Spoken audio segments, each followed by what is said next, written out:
Good evening, Classics Dynasty League, and welcome to another episode of the Down South Fantasy Football Podcast with your host, of course, Haley. Have a lot to catch up with over this past week, not just fantasy football-wise, sports in general.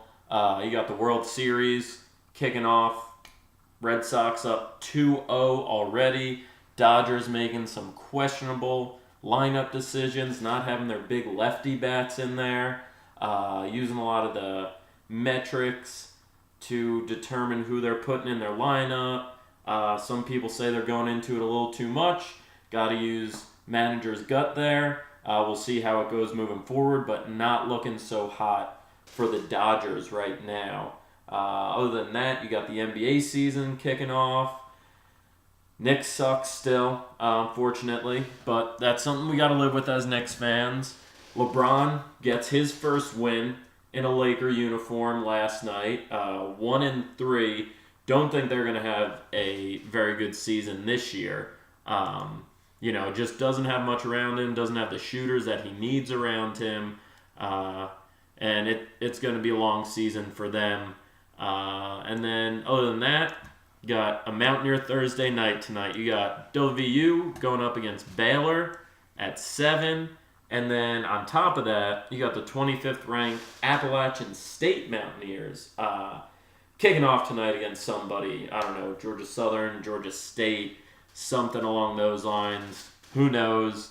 And then I also got my men's league game tonight. Won our first game of the season last week, 1-2, looking to get to 500.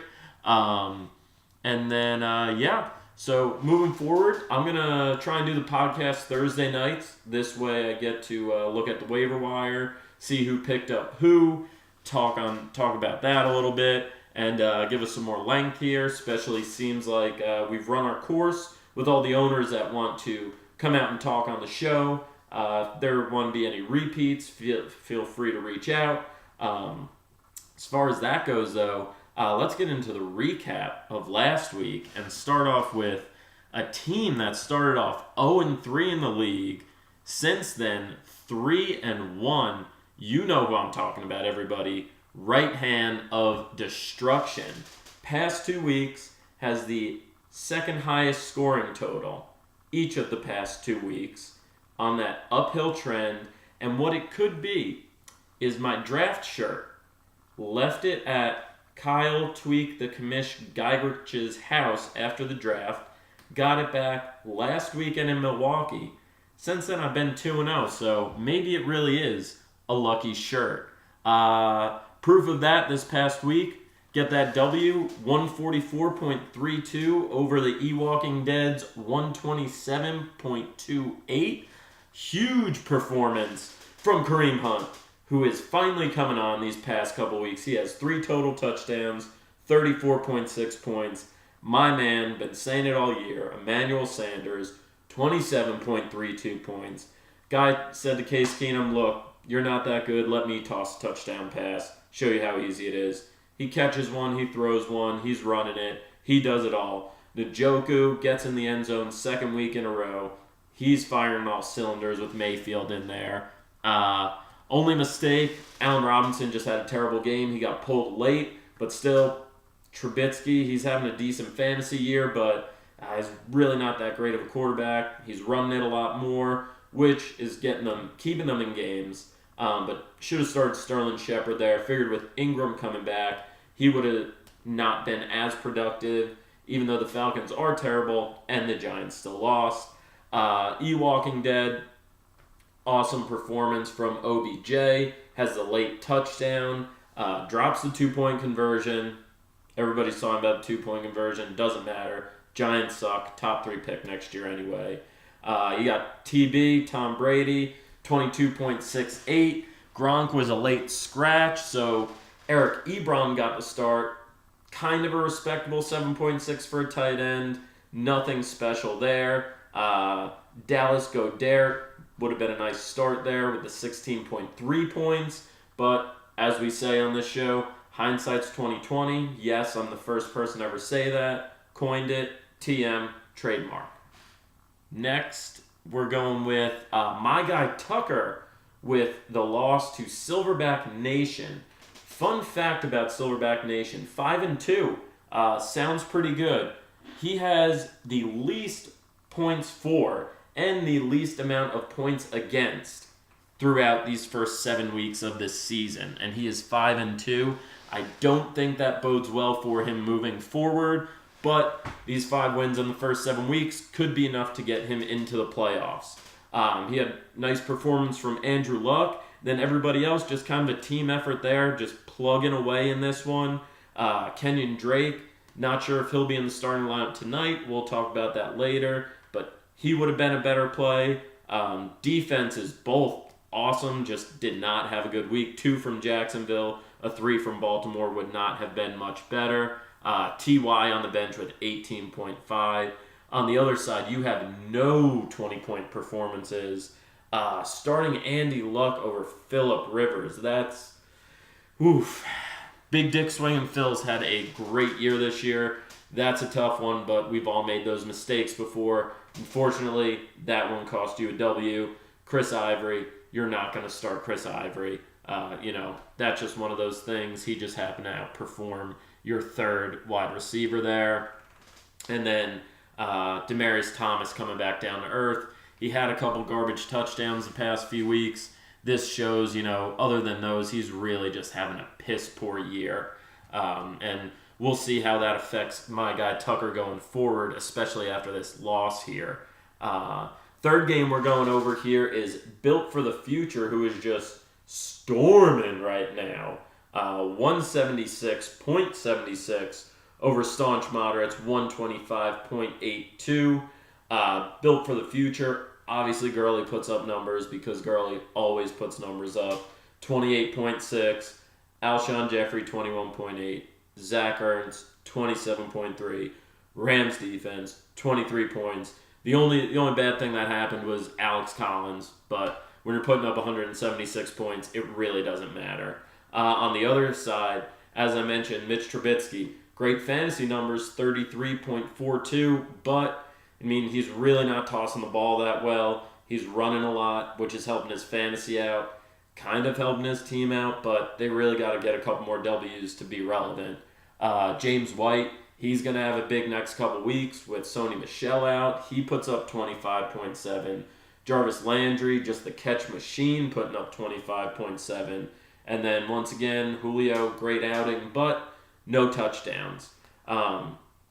These two teams moving forward, it could be moving in opposite directions, especially with the bye week this week, especially for Staunch Moderates. The fourth game, we got Bo Leavin Bell taking down Johnny I Wanna Score More, 121.82 to 107.88. Bo Leavin Bell, believe it or not, had a great outing from Patrick Mahomes, 33.82. Also Tyreek Hill, 20.6. George Kittle, 23.3. And he did all this with his defense getting a -3 right there. And with Sony Michel getting 3 points going out in the game. On the other side, Johnny had Saquon doing what he does, 21.9 points, had that late touchdown, but other than that, just couldn't scrape much together there. Couldn't have been much better if he played the right guys.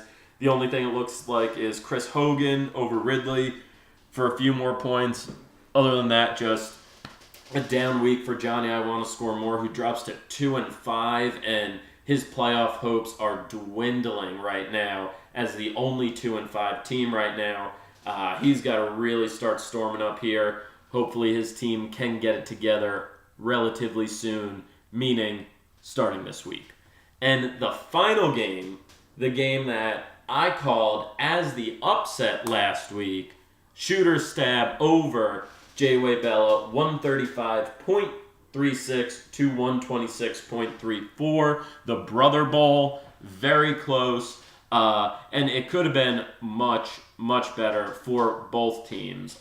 Shooter Stab still had Cam putting up 25.66. He had Trey Burton fresh on his team putting up 32.1. Has his defense, Indianapolis Colts, putting up 19 points.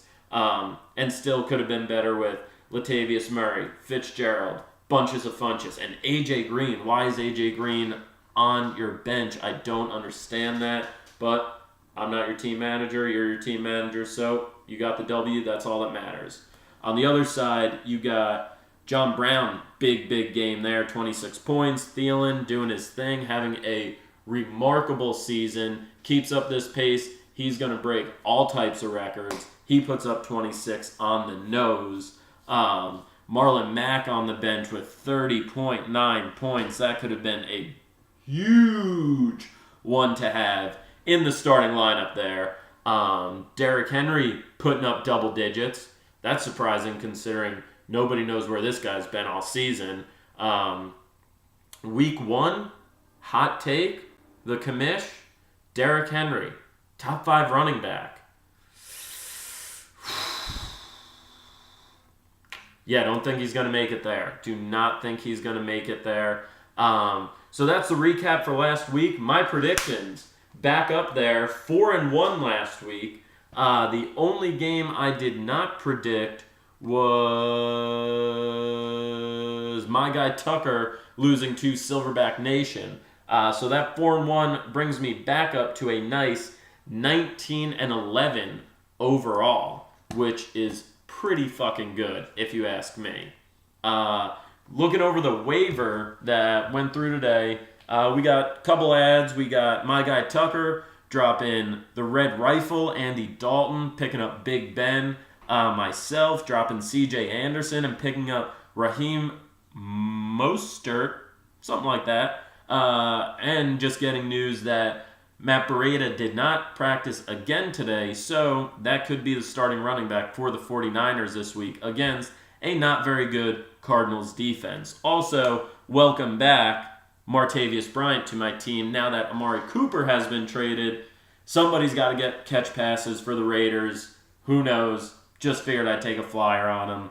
Other than that, we got some defenses and some kickers. We got Doug Martin being dropped, even though he will be the starting running back for the Raiders moving forward, and the acquisition of LeGarrette Blount, who, yeah, he's got a couple touchdowns this year, but very touchdown dependent. You got E-Walking Dead picking up a injured Kenny Stills, Bolivin Bell picking up the kicker from Houston, Mr. Fairbairn, and then J-Way Bella dropping the Chargers defense to pick up the Eagles defense against a very terrible Blake Bortles. So those are the waiver wire pickups as of right now. We also have some controversy going on right now. One of the owners wanting to change some rules mid-season, a couple hours before Thursday night kickoff. It is interesting what he is proposing, but too little too late for this week, especially moving forward, probably be an end-of-the-season vote. I will have to say it is something I agree with, just if that can work out system-wise. Not sure how NFL does its systems, but I think it's a good suggestion. Unfortunately, he's only bringing it up when it's concerning himself. If he would have brought it up earlier, then it would have been happening this season already. And that's all we got right there. Now we have the predictions for this coming week. We have number 1, E-Walking Dead versus my guy, Tucker. Speaking of my guy, Tucker, missing his first ever extra point since he was 16 years old. That is a stat that is correct. You don't need to check it anywhere. Trust me on that. So Tucker really blowing it for his real-life team. But, you know, it was just 1 point. That still wouldn't have helped my guy Tucker anyway.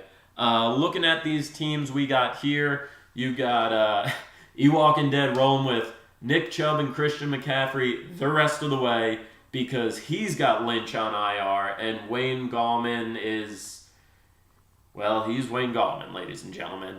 OBJ, he's going to should have a nice game this week because he's OBJ. He had a great week last week. He's complained. They want to at least get the ball in his hands, get the ball out quick from Eli, and, just keep getting some more draft picks next year. A 5th-round pick for a top 3 defensive tackle. Like, come on, guys. You got to get something more than that. That's pathetic. Keelan Cole, he's water trash. Golden Tate, up and down. Gronk will probably go in for Ebron. Other than that, Brady will be fine. McManus, kicker, not even going to talk about him. McCaffrey will get his dump-offs. On the other side, you got Big Ben in there against Cleveland. Nice Cleveland defense. Better on the pass rush and getting after the quarterback than their actual cornerbacks and safeties, who are decent, but nothing great. They have been getting a lot of points put up on them. Alvin Kamara is still the feature back in that backfield. I don't think Ingram is really going to have a great matchup this week against Minnesota, who is a very good run defense, even though their defense hasn't been that great overall. You got TJ Yeldon. Who knows what's going to happen? You got Carlos Hyde coming in this week. Yeldon will obviously get the passing down work, and they're probably going to be down because the Jags just look terrible these past couple weeks. Eagles actually have a great defense, very good run defense, which probably hurts Hyde more than Yeldon. So you're going to expect Yeldon to kind of retract a little bit, but he still should have a decent game. AB's going to do AB. Diggs, even though he's had a good year, he hasn't really had the year everybody's expecting. Thielen playing the slot a lot more often, and that's where a lot of Kirk Cousins' passes are going. Thielen just eating up those targets and catches. Diggs is getting the targets, getting a couple catches, but a lot of them are more along the line of scrimmage where he's got to do a lot of the work. So I like him still, but production is not as great as you'd like it to be. Kenny Golladay, he started off red hot and has kind of come back down to earth. That offense is just, you don't know what they're going to do. Should they give the ball to Kerryon Johnson more? Probably. The guy has proven that he's a great running back when they give him the ball. Stafford's known to have his up and down games, so you just don't know what's going to come from Golladay there.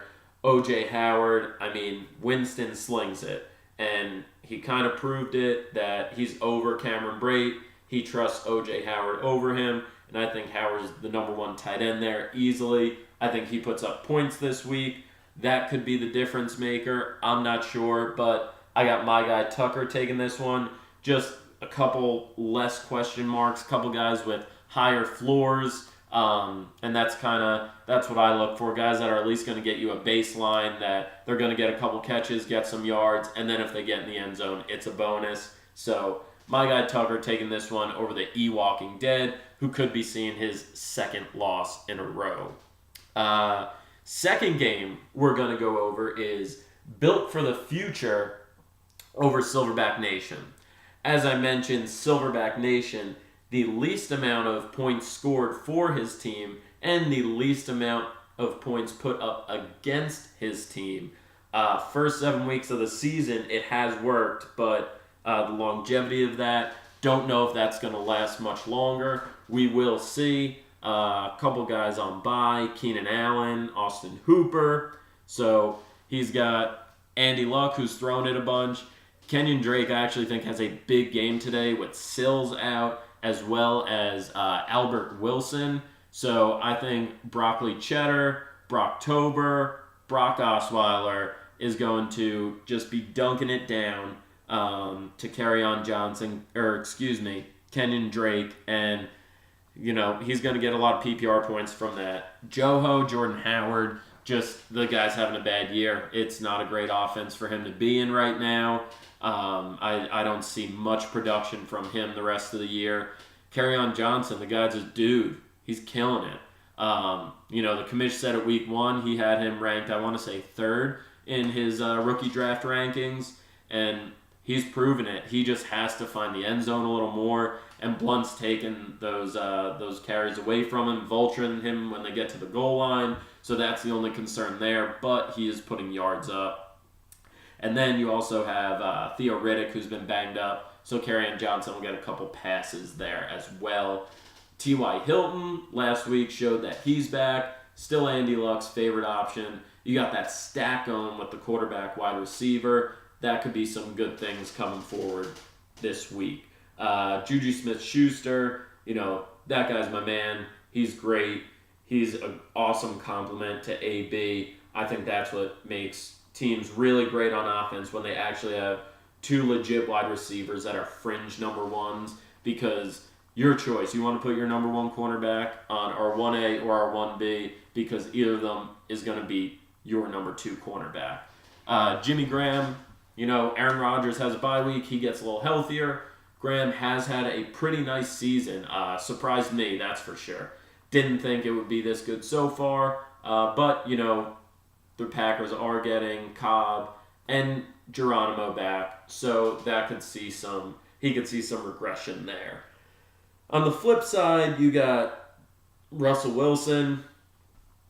I don't have much to say about him. They're a running team right now, one of the few left in the NFL, just because he really doesn't have the pass catchers yet. Doug Baldwin's back. Tyler Lockett's okay. He doesn't really have a tight end. He's not running as much as he used to, so it's, he does technically play a lot better the second half of the season fantasy-wise, so maybe that starts this week. Maybe it just doesn't come this year. I'm not sure. That's a question mark for me. James Conner, still no bell. Ride him until you die.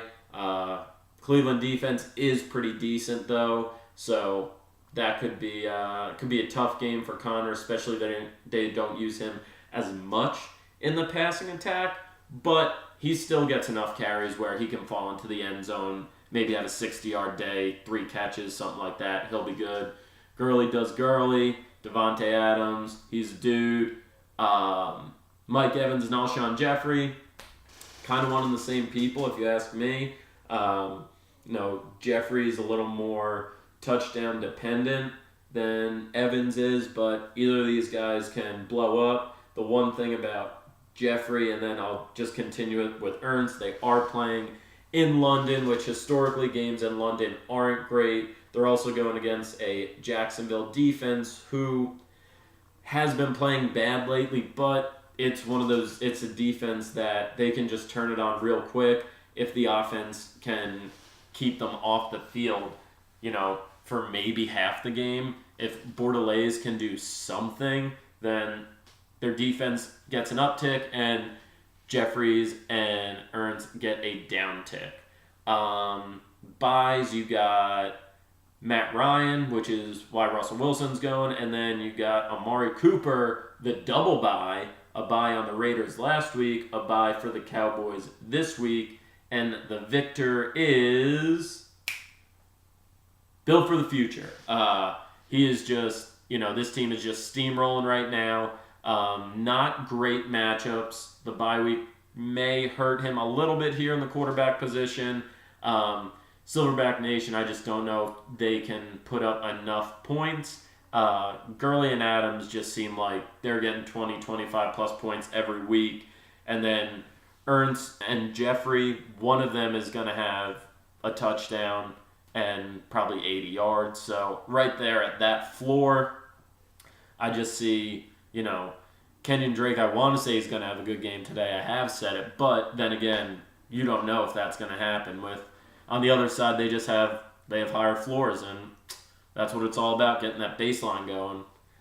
Third game of the week we're going to talk about is Johnny, I want to score more, who needs a big win here for staunch moderates.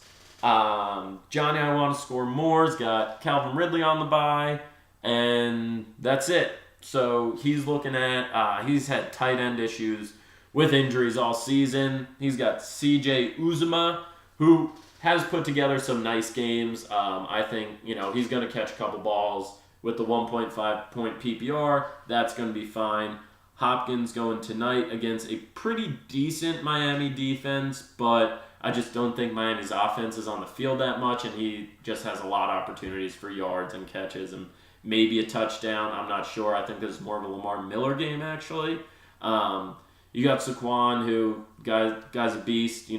First game of the season where he didn't have over 100 total yards from scrimmage last week, but still got in the end zone. Aaron Rodgers, he's fully healthy, so he's going to do him. He's going up against the Rams, whose defense is a little banged up. They have a good run defense, so they're not going to run it as much. Also, the Packers aren't good at running themselves, so he's going to be slinging it out there. He's got receivers back. He's good to go. Ingram is a question mark for me. Obviously, you need to start him here with, Buck Allen's on the bench, LeGarrette Blount's on the bench, Cook isn't going to play. So you start Ingram. Minnesota running defense is tough. You're hoping he falls in the end zone at this point for this game. Crabtree, up and down season. Started off slow, had a couple decent games. Julian Edelman should be factored a little more. You have Sony Michel out. James White might have to take a couple more rushes instead of going out of the backfield as much. So you figure Edelman, maybe Hogan, get a couple more screen passes or short passes. The other side of the ball, staunch moderates. They stacked this bye week up for sure. They got defense, Mike Williams, Julio Jones, Dion Lewis, and Zeke Elliott all on byes this week. So what does that result in? That results in Deshaun Watson going up against a Miami defense tonight, which, like I said, Miami's defense is pretty good, but their offense is awful. Plus they have injuries. I think if they get up, 21-0, 21-3, they start handing the ball off, slowing the game down, get out of there with a win tonight. Just going to be an ugly game. Then you got Aaron Jones and Jalen Richard. As I mentioned, Green Bay, they're not a great running team. They're not feeding Jones. At this point, it is what it is, it seems like. 10 carries. He's a liability in pass blocking, so he's not going to be out there for passing situations. Jalen Richard, he's catching the ball. Oakland's probably going to be losing, so there's a little higher of a ceiling there for Richard, catching some balls out of the backfield. If Doug Martin gets off to a slow start, maybe they give him a couple more handoffs. But those two guys are question marks for sure. James White's going to get a lot of run with Sony Michel out, and then Patriots only having Kenyon Barner right now as their backup running back. So he's going to get his passes, but I think that gets dialed back a little. He'll get a couple rushes, which isn't his specialty, even though, go figure, he's a running back. He'll still be fine. Landry, he's going to catch balls against the Steelers' defense. Sammy Watkins, question mark. You're in that high-octane offense. You never know who's going to score. Chris Conley. It's just Mahomes spreads the ball around. It could be anybody's week. Kyle Rudolph, nothing great there. He's a good floor tight end. He'll get you your 5 points, but he needs a touchdown usually. He's not a yak guy. He's a touchdown, catch it, and fall down type guy at this point in his career. Looking at these two matchups, there's a couple too many question marks on staunch moderates right now. I'm going with Johnny. I want to score more. I think Aaron Rodgers coming back healthy looks good. I think Julian Edelman has a big week. Saquon, he's going to be fine. If he doesn't find the end zone, he'll be back over 100 yards and still have 6 catches for 12 yards thanks to Eli Manning and that awesome offensive line. There's just not a lot of explosive guys on either of these teams. Obviously, Nuke Hopkins, he can go out there. He can get you a big play. Sammy Watkins, he can get a big play. But, other than that, this is going to be an interesting matchup for sure. Just two teams with not a lot of firepower out there right now. But like I said, Johnny, I want to score more. I think he's taking this one. We got the fourth game of the week. We got J-Way Bella taking on Bo Leavin' Bell. We got some trickery here with Bo Leavin' Bell giving me a lineup with one less person than normal. So I'm going to have to predict who he's going to put in his lineup, but let's start there. We got Duke Johnson, who, he's going to get an uptick now that Hyde's out of there, but even with Hyde out of there last week, he did not have much of a good game, so that's a question mark, even against a questionable Steelers defense. Mahomes is going to do Mahomes. Mixon, he didn't have a good week last week, but, he was coming back from an injury. He'll be fine. Godwin, kind of a touchdown-dependent guy. Again, you don't really want to trust guys that are touchdown-dependent, or you can trust them, but they're not guys that you want to trust. Tyreek Hill, he's been up and down, but when he's been up, man, has he had good games. So if you feel it in the first quarter where he has a 60-yard touchdown, he's probably having one or two more of those. Michael Thomas, he's seen some regression lately. People really been honing in on him after the hot start he had, but I think he's going to be fine. He's going to get his catches, and he'll get his yards. It's just a matter of him getting in the end zone at this point. And then you got George Kittle. Guy is all that the 49ers have right now, so he's going to eat up a bunch of those targets. And then let's see. His next guy in would be... He's got Gio Bernard, who's not going to play. Bell, who's not going to play. Sony Michel, who's not going to play. Tevin Coleman, who's on a bye week. Corey Davis, who's on a bye week. Kiki Kuti, who's probably not going to play. Cooper Kupp, who's probably not going to play. Welcome to the lineup, Jordy Nelson. Or, excuse me, kicker, that's what it is. The Connie Fernburn. Mr. Fernburn is going to be the kicker for Bo Leavin-Bell. On the other side, you got Kirk Cousins thrown in a bunch this year, although not very accurately, having a lot of fumbles, just question marks for him, but he's getting touchdowns, he's getting his yards, he'll be okay.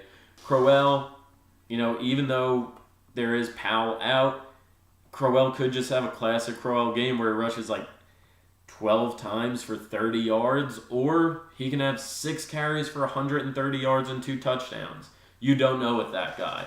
Marlon Mack, love seeing that dude play last week, although did just come up a little while ago on Roto World that Marlon Mack did not practice today, so he was downgraded from limited practice yesterday. Could be rest, but on a Thursday where you're not practicing, it's a little fishy, so that should be interesting. If he does play, he's a awesome play against the Raiders. You got Cooks, G, Fuller. He's seen some regression, but with QT expected not to play tonight, Fuller has played a lot better when he's not in the lineup. Thielen, Kelsey, they're going to do their things. I got J-Way Bella here. If Mac plays, then you got Cooks, Thielen, Kelsey. I think those three right there can really carry the team. On the other side, you got Mahomes, and then, you got Hill, could do something, could not. Thomas is going to be fine. You got Kittle, who's going to do his thing. Mixon, not worried about his bad week last week, but it is something in the back of your head right now. So we'll see, but I got J-Way Bella taking this one. And in the 5th and final matchup of the week, the game of the week, if you will, Right Hand of Destruction taking on Shoot or Stab. Shoot or Stab, no one on bye, as well as Right Hand of Destruction, no one on bye. Shoot or Stab has Austin Eckler on a bye, so he's going to have to put in, who knows, Latavius Murray, LaShawn McCoy, Robbie Anderson, Fitz, Funchess, Taylor Gabriel, A.J. Green, Jared Cook. I don't know who's going to put in. I'm not going to tell him who to put in because I'm playing him. Cam Newton, sure, he could have a good game. Why not? David Johnson going up against a bad defense. New offensive coordinator, my dude, Byron Leftwich.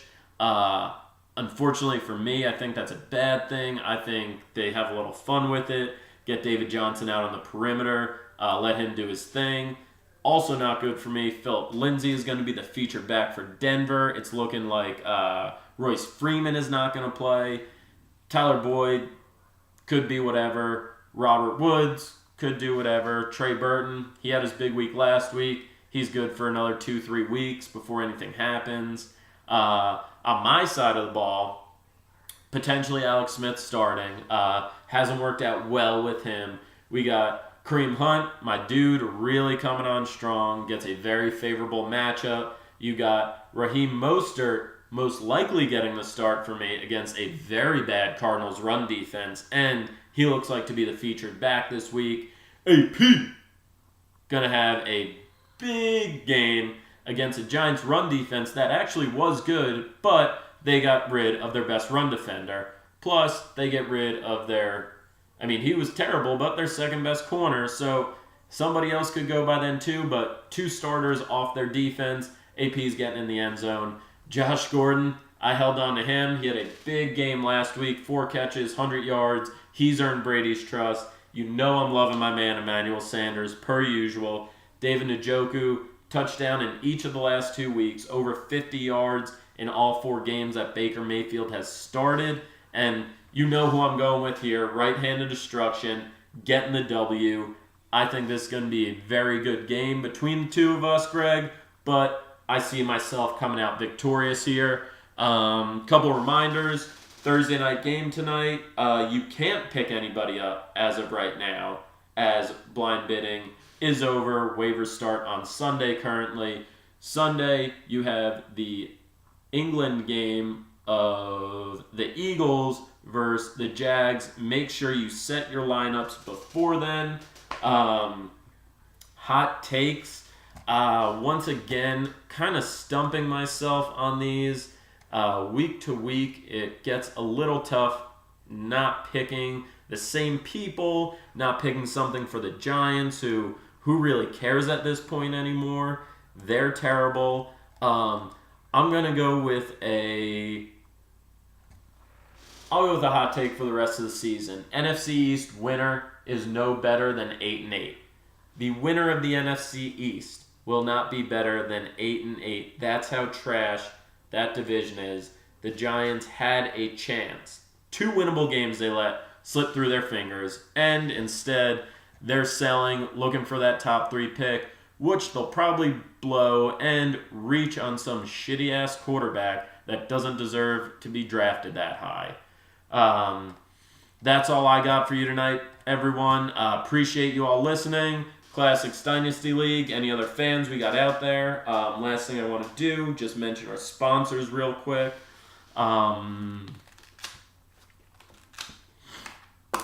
We don't have any sponsors yet. That's right. Okay, so, one day maybe PBR, Depends Diapers, who knows. We get something in here, sponsorship, get a little production going. But for me, it's farewell. Good luck this week, gentlemen. I'll talk to you later.